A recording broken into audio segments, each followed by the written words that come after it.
M Chuba Ao, National Vice President ka BJP ubodai pet yaga jala Meghalaya, haka arpnyo terikula lengkot arjar pulai uklam kren shai halor ki jingkeli ki rat pathai kubor, laka parti kandang īatreilang bat ka National People's Party hadin ke election MLA ka banlong haka arpnyo terik urumpang arjar pulai, dah boong. Baki ki lak banjia haka kam san hima sima, M Chuba Ao loong, bahap banyak kun pat yaga election dah ka bakno kawai ya kawai pat.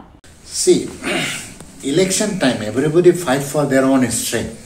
So once it is come out, we have to see sabka sach, sabka vikas, sabka prayas, na, and we have to work in that formula only. So we will work it out.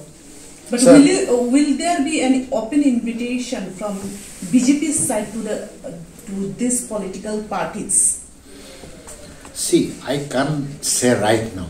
Let the result come out. After that, we will discuss what will be the best formula to rule the state.